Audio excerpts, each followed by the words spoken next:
The evening rush at Le Ciel restaurant was in full swing. Soft lighting reflected off crystal glasses and polished silverware as Lily Park moved between tables with practiced grace. At 28, she had the kind of quiet efficiency that good restaurants valued, invisible until needed, then appearing at just the right moment with a water refill or to clear an empty plate. Tonight, her feet ached more than usual.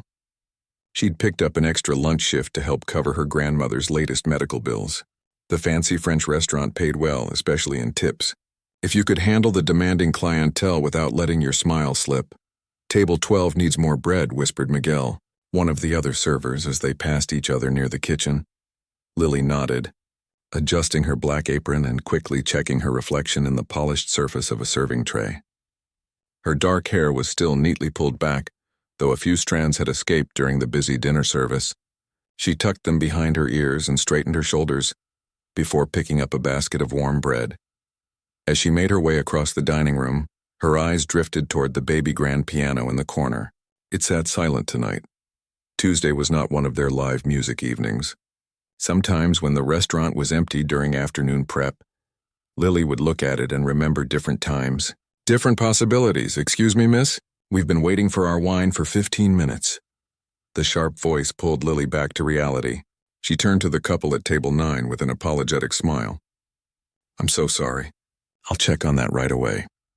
The woman sniffed with disapproval while her husband barely looked up from his phone.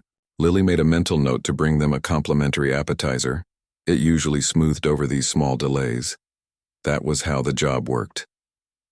You absorbed small humiliations with a smile, remembering that the difference between a 15 and 25% tip could mean making rent that month.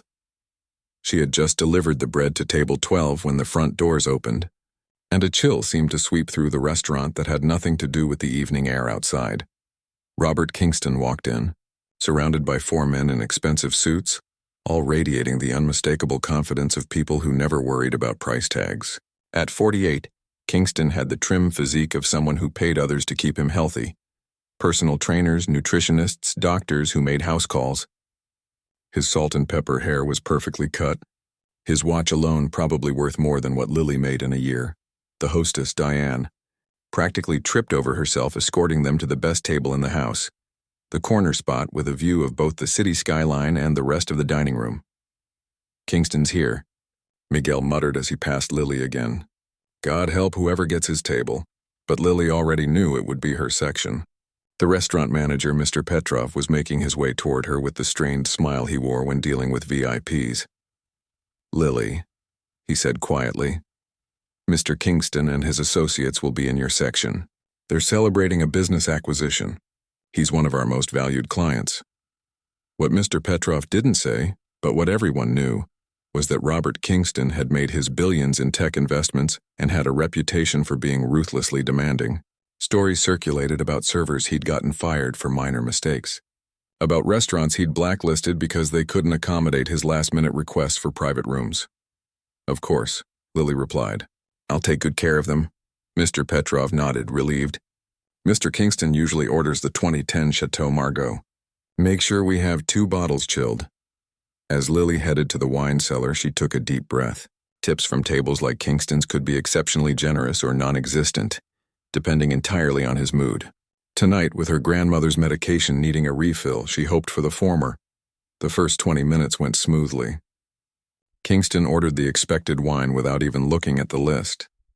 His companions, who Lily gathered were venture capitalists involved in their latest business deal, deferred to him on everything from appetizers to seating arrangements.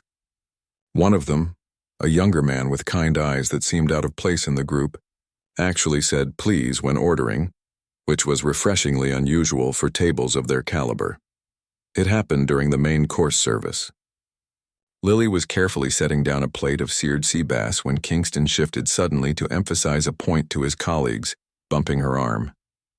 The water glass in front of him tipped, sending ice water across the white tablecloth and onto his custom-tailored pants. The table fell silent. I'm so sorry. Sir? Lily said immediately, already grabbing extra napkins from her apron.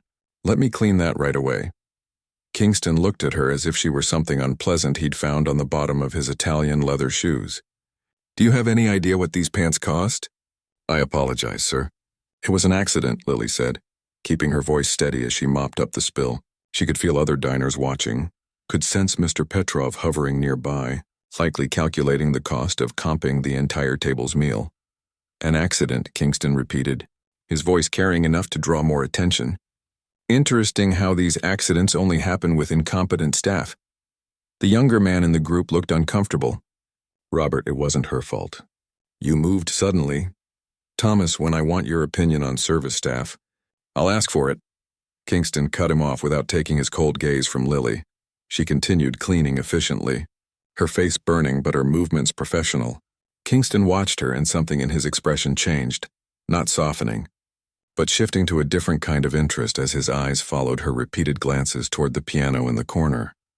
You keep looking at that piano, he remarked, loud enough for nearby tables to hear. Why is that? Do you play? His tone made it clear he found the idea amusing. Lily hesitated. Sometimes, yes. Kingston leaned back in his chair, a new gleam in his eye. Well, isn't that interesting? He turned to his associates. Gentlemen, I think we deserve some entertainment with our dinner, don't you? The men murmured agreement except Thomas, who frowned slightly. Kingston turned back to Lily. Why don't you play something for us? It wasn't a request. Lily looked toward Mr. Petrov, who gave a slight nod, his expression both apologetic and pleading. Kingston was too valuable a client to refuse. I'm working my shift, sir. Lily tried. Kingston smiled, but it didn't reach his eyes. I'm sure your manager can spare you for one song. Consider it making amends for my ruined evening. His companions chuckled. Already enjoying the show, a server being put in her place by a man worth billions. Lily thought about her grandmother at home, about the pile of medical bills on her kitchen table, about how much she needed this job. She thought about saying no, about keeping whatever dignity remained after being spoken to like a disobedient child in front of a restaurant full of people. Then she thought about the piano, and something shifted inside her. One song, she agreed quietly. Kingston's smile widened with satisfaction. He gestured toward the piano with a flick of his wrist, the universal signal of the powerful commanding the powerless. Don't keep us waiting. As Lily walked across the dining room floor, she could feel eyes following her, some curious, others pitying, a few disapproving of Kingston's behavior. She heard him say to his table, loud enough to carry, "This should be amusing.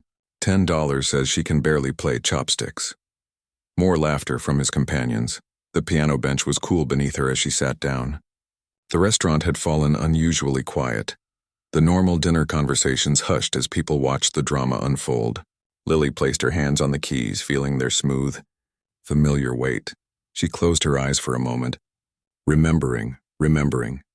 The concert halls before family tragedy had pulled her from music school. Remembering the scholarships she'd once been awarded, remembering who she had been before, becoming a person who served others for tips. When she opened her eyes again, she noticed Thomas watching her with curiosity rather than mockery. Kingston was already turning back to his associates, having lost interest now that he'd made his point. Lily took a deep breath, positioned her fingers, and began to play. The first notes that flowed from Lily's fingers silenced every conversation in Le Ciel. It wasn't the hesitant plinking of an amateur that Robert Kingston had expected. Instead, the opening of Chopin's Ballad No. 1 in G minor filled the restaurant, complex, emotional, and executed with flawless technique. Kingston's smirk froze on his face. He turned slowly back toward the piano, wine glass suspended halfway to his lips. Lily's eyes were closed now, her body swaying slightly as her hands moved across the keys with practiced precision. Years of muscle memory took over, and the music poured from her as naturally as breathing. The piece began softly, almost questioning, before building to powerful, cascading sections that showcased both technical skill and emotional depth. Diners set down their forks. Conversations died mid-sentence. Even the kitchen staff peered through the service doors, drawn by the unexpected performance. Thomas, the younger businessman at Kingston's table, watched with widening eyes, completely entranced. The other men exchanged glances of disbelief. But Kingston's reaction was the most dramatic. His expression had transformed from mocking amusement to stunned surprise, then to something else entirely. as the music continued to fill every corner of the restaurant. Mr. Petrov stood near the bar, a strange mix of emotions playing across his face: surprise at his waitress's hidden talent, relief that the situation wasn't turning into a disaster, and a growing pride in Lily's remarkable performance. As Lily reached the more intense middle section of the piece, her fingers flying across the keys with increasing speed and power, Kingston set his wineglass down with enough force to slosh the expensive red liquid onto the tablecloth. No one noticed. All eyes were on the waitress at the piano. An older couple near the window dabbed at their eyes. A woman dining alone had pulled out her phone to record the unexpected performance. Two young men who had been loudly discussing cryptocurrency investments sat in complete silence, their argument forgotten. Lily had disappeared into the music now, transported back to a time when she performed regularly, when her future as a concert pianist had seemed certain. For these precious minutes, she wasn't a waitress who had spilled water on an important customer. She was an artist again. When she finally brought the piece to its powerful conclusion, the last notes hung in the air for a breathless moment before the restaurant erupted into applause. Several diners rose to their feet. Mr. Petrov was clapping enthusiastically, looking as though he might burst with unexpected pride. Lily opened her eyes, momentarily disoriented as she returned to the present. A flush crept up her neck as she realized what she had done. Playing that particular piece, one of the most technically challenging in the piano repertoire, had been a deliberate choice. Not just to play something beautiful, but to make a point. She stood from the bench and gave a small, almost embarrassed bow before turning to head back to Kingston's table. As she walked across the dining room, several patrons reached out to touch her arm or offer words of praise. "That was incredible," said an elderly man at one table. "Where did you study?" asked a woman with a pearl necklace. "Do you perform professionally?" questioned another. Lily answered with brief smiles and murmured thanks, her heart still pounding from the performance and the unexpected attention. She reached Kingston's table and stood quietly, hands folded in front of her apron. "Will there be anything else, sir?" she asked, her voice steady. Kingston stared at her as if seeing her for the first time. The cold arrogance had vanished from his expression, replaced by confusion and something that might have been respect. "You," he began, then cleared his throat. "Where did you learn to play like that?" Lily hesitated. She rarely discussed her past, especially not with customers. "I studied at the conservatory," she said simply. "She's not just a student," came a voice from behind her. "She's Lily Park." Lily turned to find an older gentleman approaching their table. He wore a well-cut suit and carried himself with the quiet confidence of someone accustomed to respect, rather than demanding it. "Edward Chen," the man introduced himself to Kingston's table. "I conduct the City Symphony." He turned to Lily with warm recognition in his eyes. "It's been what, 5 years since your last performance with us? The Tchaikovsky Concerto, wasn't it?" Thomas, the younger businessman, suddenly straightened in his chair. "Wait, Lily Park? The prodigy who won the international piano competition at 17? He turned to Kingston. "Robert, she's famous in classical music circles." Or was. Kingston's face had lost its usual tan color. The realization that he had attempted to humiliate someone of significant accomplishment in front of his business associates clearly unsettled him. Lily felt uncomfortably exposed. Her two worlds, the struggling waitress and the former concert pianist, had collided in a way she never expected. "Yes," she acknowledged quietly to Thomas, "though that was a long time ago." "Why are you waiting tables?" Kingston asked bluntly, regaining some of his composure. With that kind of talent. For the first time that evening, a flash of genuine emotion crossed Lily's face, a complex mix of pride, regret, and determination. "Life happens," she said simply. "My grandmother raised me after my parents died. When she got sick, I needed steady income and flexible hours to care for her. Music doesn't always provide either." The conductor, Edward Chen, was already pulling a business card from his pocket. "We should talk, Lily. The symphony has some new funding for artist stipends. There might be opportunities that would work with your situation." He handed her the card, which she accepted with slightly trembling fingers. "Now," she said, turning back to Kingston's table with professional composure, "would anyone care for dessert?" The atmosphere at the table had completely transformed. Thomas was looking at Lily with undisguised admiration. The other businessmen seemed unsure how to react to this unexpected turn of events. And Kingston himself sat in unusual silence, the remains of his sea base forgotten. "I think," Kingston finally said, his voice lacking its earlier sharpness, "we would all appreciate coffee, and perhaps your recommendation for dessert." "The creme brulee is excellent," Lily suggested, falling back into her role as server despite the strange new dynamic. "Then creme brulee all around," Kingston decided. The other men nodded, still watching Lily with curious eyes. As she turned to leave, Kingston spoke again. "Miss Park?" She paused, turning back. That was, he seemed to search for the right word. Remarkable. It wasn't exactly an apology, but coming from a man like Robert Kingston, it might as well have been. By the time Lily returned with their coffee, word of her performance had spread throughout the restaurant. Other patrons were watching her, whispering. Mr. Petrov intercepted her near the kitchen. "Why didn't you ever tell me?" he asked, his accent thicker with emotion. "All this time we had a concert pianist serving tables." Lily offered a small smile. "It never came up. From now on you play for us on weekend evenings, yes? We pay you extra, of course." Before Lily could respond, she noticed Thomas approaching from Kingston's table. He waited politely for Mr. Petrov to finish before addressing Lily directly. "I apologize for interrupting," he said, "but I wanted to speak with you privately for a moment, if that's all right." Mr. Petrov nodded and moved away, leaving them standing near the kitchen entrance. "I'm Thomas Wells," he introduced himself formally. "I run the Wells Foundation for the Arts." Lily's eyes widened slightly. The Wells Foundation was well known in artistic circles, one of the largest private arts funding organizations in the country. "What Robert did tonight was inexcusable," Thomas continued, his voice low.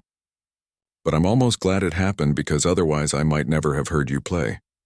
He hesitated, then pressed on.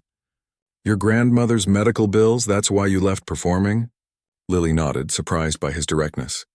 "The conservatory offered a teaching position, but the hours weren't compatible with her care needs." Thomas pulled out his own business card.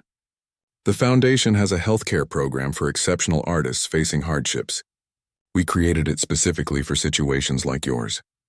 His expression was earnest. "Please call me.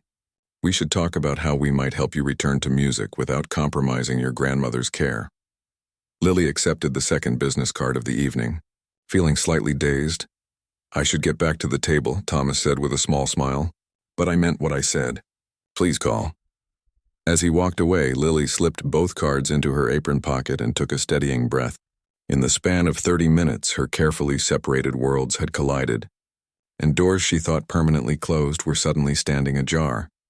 She gathered the dessert orders on a tray and continued with her shift, aware that nothing would be quite the same after tonight. The weight of the business cards in her pocket felt like possibility, fragile but real.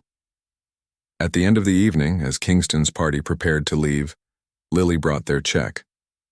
The mood at the table remained subdued, the earlier celebration tempered by the unexpected turn of events. Kingston signed the credit card slip without looking at the total. As he handed it back to Lily, their eyes met briefly. "Thank you for the music, Miss Park," he said formally.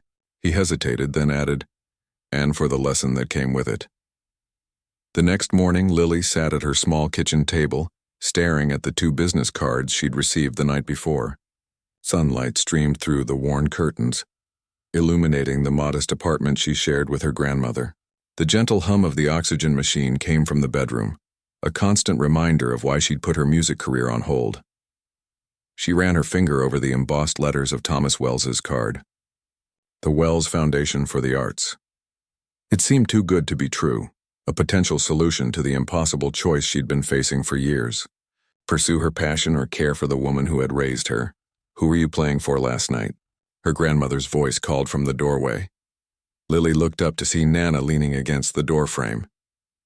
At 72, June Park still carried herself with dignity despite the oxygen tube and the weight she'd lost during her illness. Her silver hair was neatly combed, and she'd dressed herself in a simple blouse and pants rather than her usual robe. "A good day." "Then you should be resting," Lily said, getting up to help her to a chair. "I've been resting for 3 years," Nana replied with a small smile. "Now tell me about the piano.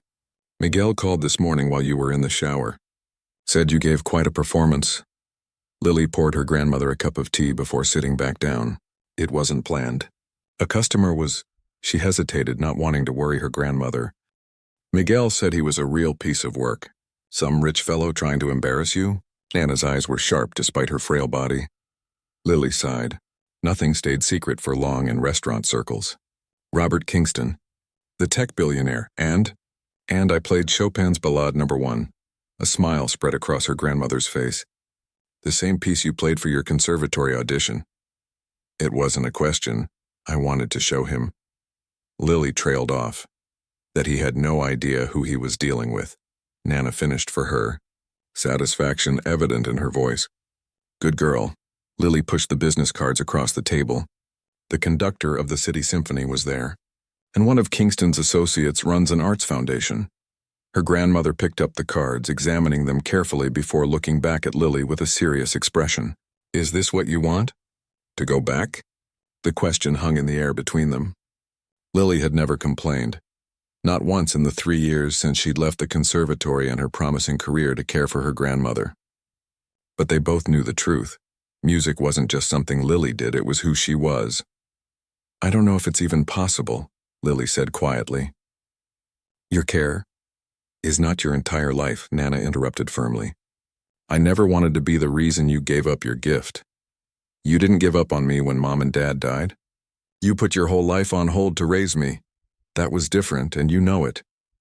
Her grandmother reached across the table to take Lily's hand. You have something special, something that belongs to the world, not just to me. I've been selfish, letting you sacrifice everything. It wasn't your choice. It was mine, Lily insisted. Then make another choice now, Nana said simply. Before Lily could respond, her phone buzzed. An unfamiliar number lit up the screen. Hello? She answered hesitantly. Miss Park? This is Edward Chen from the Symphony. The conductor's warm voice filled the line. I hope I'm not calling too early. No, it's fine, Lily said, sitting up straighter as her grandmother watched with interest. I couldn't stop thinking about your performance last night. It reminded me why I fell in love with music in the first place. He paused. We're preparing for our spring season, and our pianist for the Rachmaninoff concerto had to withdraw due to health issues. Would you consider auditioning? It would be a paid position, of course. Lily's heart hammered in her chest. Rachmaninoff's Piano Concerto No. 2 had been her signature piece. The one that had won her the international competition at 17. She glanced at her grandmother, who nodded encouragingly. I'd need to work around my grandmother's care schedule. We can be flexible, Chen assured her. The important thing is to get you back where you belong, at the piano. After arranging details for the audition, Lily hung up, her mind racing. So? Nana prompted. He wants me to audition for Rachmaninoff's second. Of course he does. It's the piece that made the audience cry in Seoul. Her grandmother's eyes shone with pride. When? Thursday morning. Then you'd better start practicing today. Nana, I can't just... The doorbell interrupted her protest. Lily frowned, not expecting any visitors. When she opened the door, she found herself face to face with Thomas Wells, the foundation director from Kingston's dinner party. Mr. Wells, she said, surprise evident in her voice. He looked different in daylight, younger than she'd initially thought, maybe mid-30s, dressed in a casual sweater rather than last night's formal business attire. I hope you don't mind the unexpected visit, he said. Miguel at the restaurant gave me your address. I probably should have called first. He looked slightly embarrassed. It's fine, Lily said, though it wasn't standard procedure for Miguel to give out staff addresses. She made a mental note to talk to him later. Please come in. Thomas entered the small apartment, immediately noticing Nana at the kitchen table. Mrs. Park, he greeted, extending his hand. I'm Thomas Wells. I had the privilege of hearing your granddaughter play last night. Seems like half the city did, Nana replied with a smile, shaking his hand. Lily was just telling me about your foundation. Thomas took a seat when invited, declining Lily's offer of coffee. I came because I wanted to make sure you understood the seriousness of our interest. Miss Park, what I heard last night was extraordinary, and your situation is exactly why we created our healthcare program for artists. My situation? Lily asked cautiously. Exceptional talent forced to choose between art and family obligations. He glanced at the oxygen machine visible in the bedroom doorway. Our program provides supplemental health care coverage and home care assistance specifically, so artists can continue their work without compromising family care. Nana leaned forward. What's the catch? Thomas smiled at her directness. No catch, Mrs. Park. The foundation was established with my family's wealth specifically to support the arts. My mother was a concert violinist who gave up her career to raise me. She always regretted not finding a middle path. And what does this program provide exactly? Lily asked. Supplemental medical coverage beyond what your insurance offers, and up to 30 hours weekly of home health care from certified providers. He pulled out a folder from his messenger bag. All the details are here, including how to apply. It's competitive, but after what I heard last night. He trailed off meaningfully. Lily felt a strange mixture of hope and suspicion. This seems too perfect. Thomas's expression softened. Sometimes the universe aligns, Miss Park. Or in this case, perhaps it was Robert Kingston's arrogance that aligned things. He smiled wryly. I should mention that he was not pleased with me this morning when I told him I was coming here. Why would he care? Nana asked. Robert doesn't like to be shown up, especially not in front of his business associates, but he also doesn't like being in anyone's debt. Thomas leaned back in his chair. He mentioned he might reach out to you himself. I don't want anything from him, Lily said quickly. Understandable, but Robert has his own way of making amends when he realizes he's been wrong. Thomas stood to leave. All I ask is that you review the materials and consider applying. The foundation would be honored to support your return to music. After Thomas left, Lily and her grandmother sat in silence, the folder on the table between them. It's happening, isn't it? Nana finally said. The door's opening again. I don't know if I can walk through it, Lily admitted. It's been 3 years. My technique was flawless last night, according to Miguel. One piece I've played 1,000 times. A concert career is different. Nana reached for the folder. Let's at least see what they're offering. They spent the next hour reviewing the foundation's program. It was legitimate and generous, more than enough to ensure Nana would have quality care even when Lily was practicing or performing. After lunch, Lily helped her grandmother back to bed for her afternoon rest. When she returned to the living room, she stood before the electric keyboard she'd purchased secondhand after selling her baby grand piano to pay for Nana's first round of treatments. Her fingers hovered over the keys, hesitant. 3 years was a long time in a pianist's life. Muscle memory remained, but the daily discipline, the calluses built from 8-hour practice sessions, the mental stamina required for concert preparation, all had faded somewhat. Yet when she finally began to play, starting with simple scales that gradually evolved into the complex opening of Rachmaninoff's Second Concerto, something awakened inside her. Her body remembered what her mind had tried to forget, the joy of creation, the pure expression that had defined her existence before responsibility, had narrowed her world. She played until her fingers ached, until the familiar burn returned to her forearms, until tears streamed down her face unnoticed. She played for herself, for the girl who had once believed music would be her life's path, for the woman who had set it all aside without complaint. As the final notes of the first movement faded, Lily became aware of her grandmother standing in the doorway again, tears in her eyes. That's my girl, Nana whispered. That's who you really are. Lily wiped her eyes, a strange lightness filling her chest despite the uncertainty ahead. I have a lot of work to do before Thursday. Then you'd better get started, her grandmother said simply. That evening, as Lily prepared for her shift at Le Ciel, her phone rang again. This time, the number displayed made her freeze. Robert Kingston was calling. Lily stared at her phone as if it might bite her. Robert Kingston's name flashed on the screen, each ring seeming louder than the last. Her thumb hovered over the red button, tempted to send the call straight to voicemail. On the 4th ring, she answered. Hello? Her voice came out steadier than she felt. Miss Park? Kingston's voice was formal, controlled. I hope I'm not disturbing you. I was just getting ready for work, she replied, trying to keep her tone neutral. There was a brief pause. I'll be direct. I behaved poorly last night. My attempt to put you in your place was both arrogant and misguided. Another pause. I'm not accustomed to apologizing, but in this case it seems necessary. Lily sat down on her bed, caught off guard by his frankness.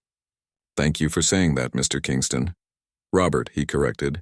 And I'd like to make amends in a more concrete way. That's not necessary. I understand from Thomas that you've had to put your career on hold due to family obligations, he continued as if she hadn't spoken. While the Wells Foundation does excellent work, I'd like to offer additional suppy. Mr. Kingston. Robert, he insisted again. Robert, she conceded. I appreciate the gesture, but I don't need charity. Especially not from someone who tried to humiliate me last night. There was a sharp intake of breath on the other end of the line. Clearly, Kingston wasn't used to being refused. This isn't charity, he said after a moment, his tone softer. Consider it an investment. I've made billions recognizing exceptional talent and potential. You have both, despite herself. Lily was curious. What exactly are you proposing? My company has a charitable foundation that supports the arts. We'd like to establish a new program. A residential fellowship for musicians who've had to interrupt their careers due to personal circumstances. You would be our first fellow. And what would this fellowship involve? Lily asked, still skeptical. A living stipend, medical benefits that would cover your grandmother's care, and access to practice facilities. In return, you would perform occasionally at company events and mentor young musicians from underprivileged backgrounds. It sounded too perfect, almost as if he'd designed it specifically to address her situation. Why me? There are plenty of struggling musicians out there. Kingston was quiet for a moment. When he spoke again, his voice had lost some of its usual polish. My mother played piano. Not professionally, she never had the opportunity. But she loved it, saved for years to buy an upright for our apartment. He cleared his throat. When you played Chopin last night, you reminded me of her. The unexpected personal revelation caught Lily off guard. It humanized the billionaire in a way she hadn't expected. I still don't understand why you're doing this, she pressed. Let's say I'm not accustomed to being wrong about people, Kingston replied, his businesslike tone returning. When I am, I prefer to correct my error thoroughly. Lily thought about it. Between the symphony audition, the Wells Foundation, and now Kingston's offer, doors were suddenly opening everywhere.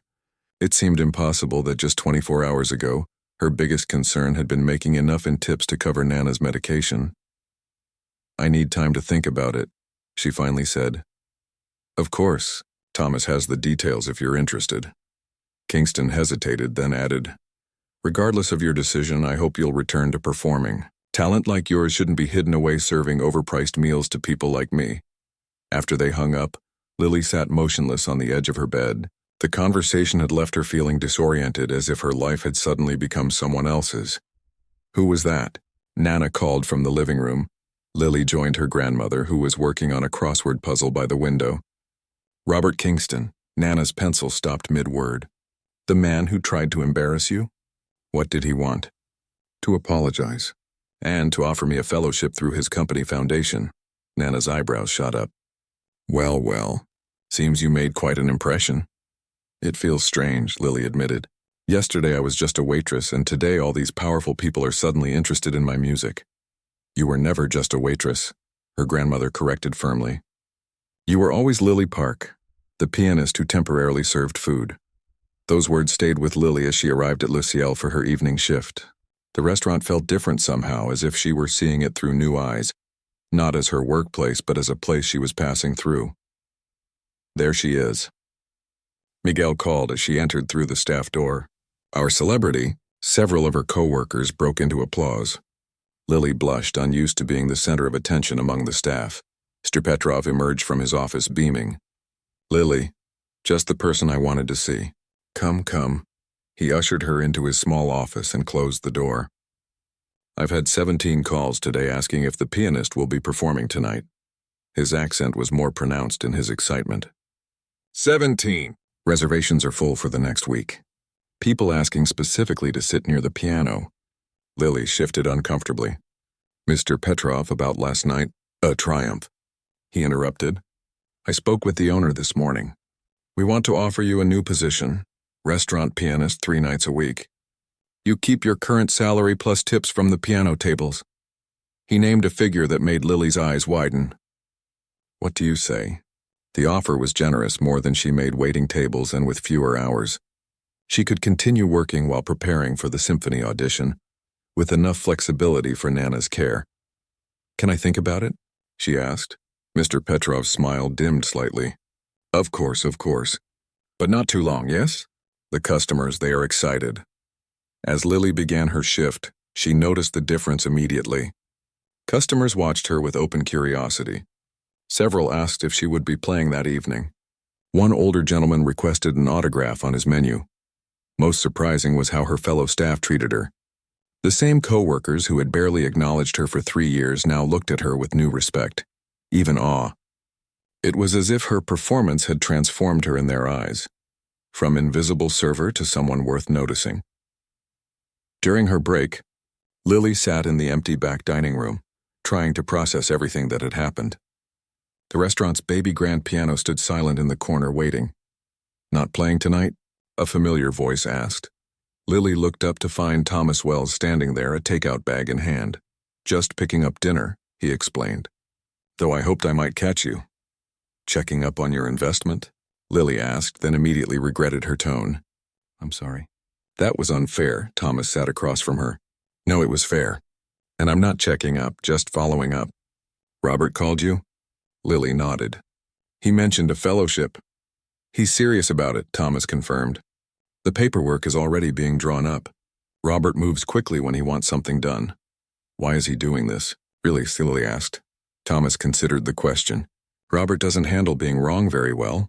When he realizes he's misjudged something or someone, he tends to overcorrect. He smiled slightly. In this case, that works in your favor. It feels strange, like I'm suddenly valuable because I can play piano when yesterday I was just... She trailed off. Just what? Less worthy of respect? Thomas shook his head. That's the real problem, isn't it? Not that you're suddenly being valued for your talent, but that you weren't valued properly before it was known. The observation hit closer to home than Lily wanted to admit. People like Robert, people with wealth and power, they can change the world. With a phone call or a signature on a check, Thomas continued. The question is whether they use that power thoughtfully. And does he use it thoughtfully? Thomas's expression turned reflective. Not always, but sometimes someone comes along who makes him reconsider his approach. He stood to leave. Whatever you decide about the fellowship, your playing last night already made a difference. Robert's been unusually reflective today. After Thomas left, Lily returned to her tables, moving through the familiar routine of taking orders and serving food. But something had shifted inside her. Each interaction felt temporary now, as if she were already on her way somewhere else. When her shift ended, Mr. Petrov caught her near the coat room. Lily, before you go, will you play something? Just one piece? The late diners, they've been asking all night. She hesitated, then nodded. Just one. As she made her way to the piano, the restaurant grew quiet. She sat on the bench, adjusting it slightly before placing her hands on the keys. Without sheet music or preparation, she began to play Debussy's Clair de Lune, a piece of such delicate beauty that it seemed to suspend time.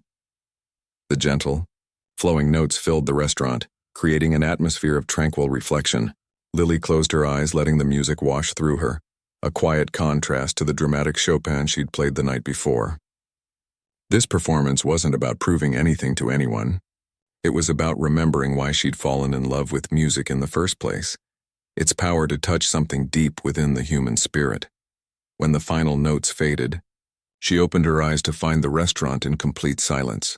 Then quietly the applause began, respectful, appreciative without the shock of the previous night.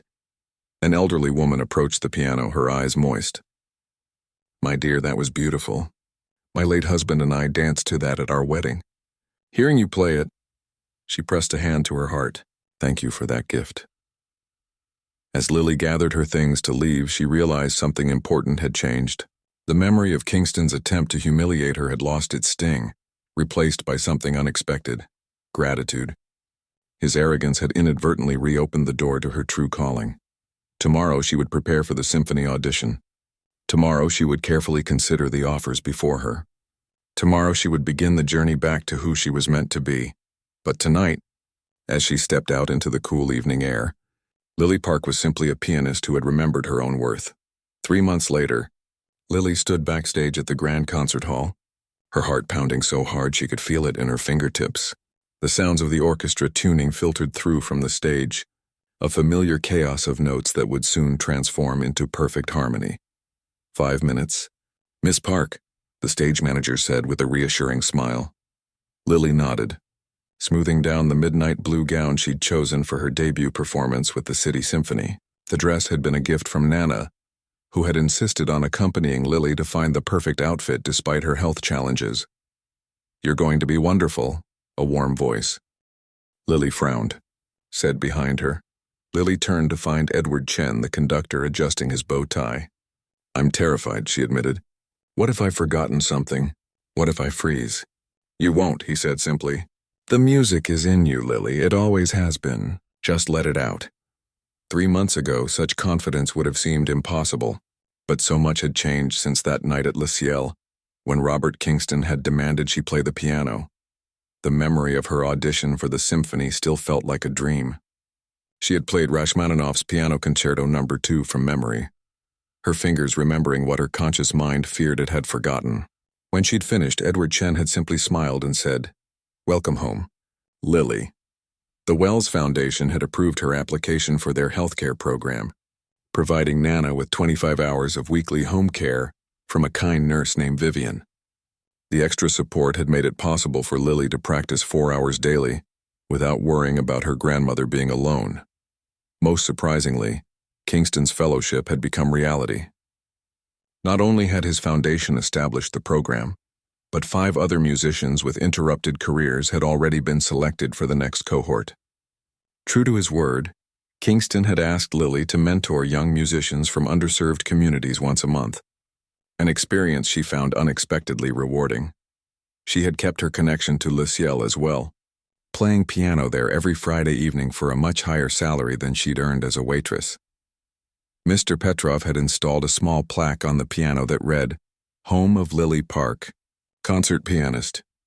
It was embarrassing but also touching. 2 minutes, the stage manager called.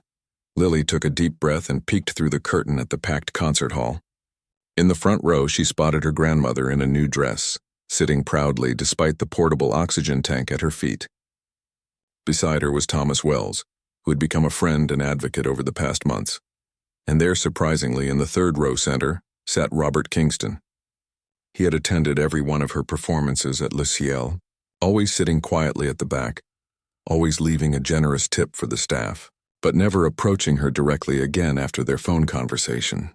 Tonight he wore a perfectly tailored tuxedo, his expression uncharacteristically humble as he studied the program notes. Lily stepped back from the curtain, centering herself. The journey back to this moment hadn't been easy. Her hands had blistered, then calloused again during those first weeks of intensive practice. There had been moments of frustration when her technique felt rusty, when the music in her mind wouldn't translate correctly through her fingers. But there had also been moments of pure joy. The first time she played through the entire concerto without stopping. The afternoon Nana had fallen asleep, listening to her practice with a peaceful smile. The evening a child at Le Ciel had watched her play with such wonder that Lily remembered her own childhood amazement at first hearing Rachmaninoff. "It's time, Miss Park," the stage manager said gently. Lily nodded and walked toward the stage entrance. As she stepped into the bright lights, the audience applauded. She saw hundreds of faces, all turned toward her expectantly, but somehow it wasn't intimidating anymore. These weren't people to impress or please. They were here to share in something beautiful, something that transcended the ordinary. She bowed slightly, then took her place at the gleaming concert grand piano. Edward Chen nodded to her from the conductor's podium, a silent question in his eyes. "Ready?" Lily placed her hands on the keys and gave a small nod in return. The orchestra began the dark, brooding introduction to Rachmaninoff's second concerto. She closed her eyes briefly, feeling the music build around her, knowing exactly when she would enter. When the moment came, her hands descended on the keyboard with powerful, resonant chords that seemed to release everything she'd held inside during those silent years. The grief of lost opportunities, the love for her grandmother, the quiet dignity of serving others while setting aside her own dreams. As the first movement progressed, Lily felt herself disappearing into the music, becoming merely the vessel through which Rachmaninoff's genius flowed into the world. Her technical training guided her fingers, but it was her heart, filled with all she had experienced, that gave the performance its soul. In the second movement, with its lyrical singing quality, she thought of Nana and all she had sacrificed to raise a child not her own.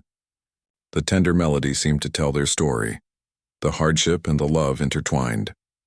By the time the third movement arrived with its driving energy and triumphant themes, Lily was no longer aware of the audience or even her own body. There was only the music, carrying her and everyone in the hall toward the powerful conclusion. The final chords resonated through the concert hall, hanging in the air for a breathless moment before the audience erupted. The standing ovation was immediate and overwhelming. As Lily rose from the bench, slightly dazed at returning to reality, she saw her grandmother standing too despite her weakness, tears streaming down her face. Edward Chen extended his hand, helping Lily to the front of the stage for her bow. The applause continued as he gestured for her to take a solo bow, then brought the orchestra to their feet behind her. After 3 curtain calls, Lily finally made her way backstage, accepting congratulations from orchestra members and staff. When she reached her dressing room, she was surprised to find a simple arrangement of white lilies waiting for her. The card read only, "Thank you for the lesson in humility. It was worth every penny." RK later. At the reception following the concert, Lily stood beside her grandmother, who was seated comfortably in a chair provided by the thoughtful staff. Well-wishers surrounded them, including several music critics whose early reviews were already describing the performance as a triumphant return and a revelation. "Miss Park," a voice said behind her. Lily turned to find Kingston standing there, champagne glass in hand. In person, he seemed different from that night at Le Ciel. The arrogance tempered, the cold edge softened. "Mr. Kingston," she acknowledged. "Thank you for coming. And for the flowers." "Robert," he corrected with a small smile. "And it was my pleasure. Your performance was extraordinary. As I recall, you once thought I could barely play chopsticks," Lily said, unable to resist. Kingston actually chuckled. "One of my many misjudgments," he turned to her grandmother. "Mrs. Park, it's an honor to meet you. Your granddaughter is remarkable." "She always was," Nana replied with quiet pride. "Some people just needed a little help seeing it." Kingston nodded, accepting the gentle rebuke. "Our foundation's board was impressed with how the fellowship program has developed. We'd like to expand it next year, reach more musicians who deserve a second chance." "I'm glad to hear it," Lily said sincerely. "We'd like you to help select the candidates if you're willing," he added. "Your insight would be valuable." Before Lily could respond, Thomas Wells joined their small circle. "Fantastic performance, Lily. The foundation couldn't be prouder." "We were just discussing expanding the fellowship program," Kingston explained. "Excellent idea," Thomas agreed. "Though we might need to coordinate our efforts. No sense in the Wells Foundation and Kingston Foundation competing for the same talent." Kingston raised an eyebrow. "Are you suggesting a partnership, Thomas?" "I'm suggesting that when 2 powerful men are both humbled by the same waitress with extraordinary talent, perhaps they should combine forces rather than compete," Thomas replied with a smile. To Lily's surprise, Kingston laughed, a genuine unguarded sound. "Well put." He turned back to Lily. "What do you think? Would you be willing to help shape the program?" Lily looked at her grandmother, who nodded encouragingly. "I'd be honored," she said. "But I'd like to expand the focus. Not just musicians, but artists of all kinds who've had to set aside their gifts for family obligations or economic necessity." "Ambitious," Kingston commented, but his tone was approving. "We'll need a proper meeting to discuss the details. Perhaps after my performance at Le Ciel next Friday," Lily suggested. "I still play there weekly. It keeps me grounded," Kingston nodded. "I'll be there. I always am." As the evening continued, Lily found herself reflecting on the strange path that had led her back to music. A spilled glass of water, a moment of deliberate humiliation, a performance born of necessity that had reopened doors she thought permanently closed.